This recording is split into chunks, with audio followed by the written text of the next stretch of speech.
மதுரையில் பல்வேறு பகுதிகளில் மழை வெளுத்து வாங்கி வருகிறது. அண்மை செய்தியாக பார்த்துக் கொண்டிருக்கிறோம். மதுரையில் தற்போது பல்வேறு பகுதிகளில் கனமழை வெளுத்து வாங்கி வருகிறது. காலை முதலே வெயில் சுட்டெரித்து வரும் நிலையில் தற்போது பல இடங்களில் மழை பெய்து கொண்டிருக்கிறது. மதுரையில் ஆழ்வார்புரம் அருகே மரங்கள் முறிந்து விழுந்ததில் கார்கள் சேதமடைந்துள்ளன. தற்போது மதுரையில் கனமழை வெளுத்து வாங்கிக் கொண்டிருக்கிறது. அண்மை செய்தியாக இதனை நாம் பார்த்துக் கொண்டிருக்கிறோம். விவரங்களோடு இணைகிறார் எமது செய்தியாளர் சல்மான். வணக்கம் சல்மான், இது குறித்த விரிவான தகவல்களை சொல்லுங்க.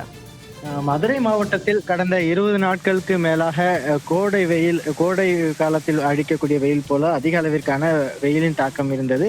இந்த நிலையில்தான் இன்றைய தினம் மதுரை மாவட்டத்தில் மழை அதிக அளவு கனமழை பெய்யக்கூடும் என ஏற்கனவே வானிலை ஆய்வு மையம் கூட ஒரு அறிவிப்பு வெளியிட்டிருந்தது. இந்த நிலையில்தான் இன்று மாலை சரியாக ஒரு 4:30 மணிக்காக திடீரென ஒரு 5 நிமிடம் அளவிற்காக பலத்த சூறை காற்றுடன் கனமழையானது பெய்தது. குறிப்பாக வடக்கு தாலுகாவிற்கு உட்பட்ட அந்த பகுதிகளில் மட்டும் இது போன்ற திடீரென ஒரு 5 நிமிடத்திற்கு கடுமையான ஒரு சூறாவளி காற்றுடன் இது போன்ற ஒரு கனமழை பெய்த நிலையில் மாவட்ட ஆட்சியர் அலுவலகத்தில் உள்ள ஏராளமான மரங்கள் கீழே விழுந்து மிகப்பெரிய ஒரு சேதம் ஏற்படுத்தி இருக்கிறது. மாவட்ட ஆட்சியர் அலுவலகத்தில் வளாகத்தில் இருக்கக்கூடிய அதே போன்று ஊரக வளர்ச்சித்துறையின் ஒருங்கிணைந்த அலுவலகத்திற்கு முன்பாக நிறுத்தி வைக்கப்பட்டிருந்த மாவட்ட வனத்துறை அலுவலருடைய கார் உள்ளிட்ட 3 கார்கள் மீது அந்த மிகப்பெரிய ஒரு மரம் விழுந்து 3 கார்களும் அதே போன்று அங்கு நிறுத்தி வைக்கப்பட்டிருந்த 5க்கும் மேற்பட்ட இருசக்கர வாகனங்களும் சேதமடைந்திருக்கிறது. அதே போன்று மாவட்ட ஆட்சியர் அலுவலகத்தில் உள்ள கட்டிடத்தில் மேலே உள்ள கட்டிடம் இடிந்து விழுந்ததில் ஏராளமான இருசக்கர வாகனங்களும் சேதமடைந்திருக்கிறது. அதே போன்று மாவட்ட ஆட்சியர் வளாகம் முழுவதிலுமாகவே மழைநீர் முழுவதும் தேங்கி இருக்கக்கூடிய ஒரு காட்சிகளை பார்க்க முடிகிறது.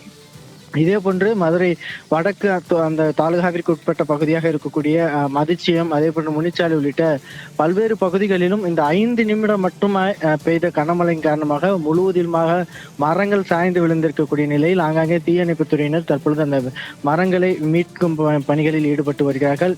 இது போன்று 5 நிமிடம் பெய்த சூறாவளி காற்றுடன் பெய்த கனமழை காரணமாக ஒருங்கிணைந்த ஊரக வளர்ச்சி அலுவலகத்தில் இருக்கக்கூடிய மேற்கூரைகள் காற்றில் பறந்து சென்றன. அதே போன்று ஏராளமான மரங்கள் விழுந்து அரசு வாகனங்கள் உள்ளிட்ட பொதுமக்களுடைய வாகனங்களும் கூட முழுவதுமாக சேதமடைந்திருக்கிறது. மிகப்பெரிய ஒரு அதிர்ச்சியை ஏற்படுத்தியிருக்கிறது. ஏனென்றால் அது வரைக்குமாக கடுமையான வெயில் ஆட்டி வைத்து வந்த நிலையில் ஒரு 5 நிமிடத்திற்கே இது போன்ற மழையை சமாளிக்க முடியாத அளவிற்காக ஒரு மதுரை மாவட்டம் இருக்கிறதா என்ற மாவட்ட ஆட்சியர் அலுவலக வளாகத்திற்கே இது போன்ற ஒரு நிலைமை இருக்கிறதா என்ற ஒரு கேள்வியும் எழுந்திருக்கிறது.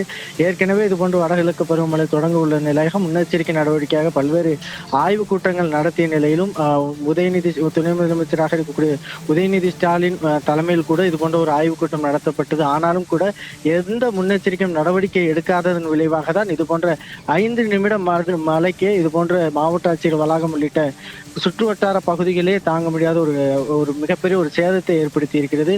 மாவட்ட ஆட்சியர் வளாகம் முழுவதிலுமாகவே ஒரு முழங்கால் அளவிற்கு ஆங்காங்கே தண்ணீர் தேங்கியுள்ளதால் பணியில் இருந்து செல்லக்கூடிய அதிகாரிகள் கூட வெளியே செல்ல முடியாத ஒரு சிரமத்திற்கு ஆளாகி இருக்கிறார்கள்.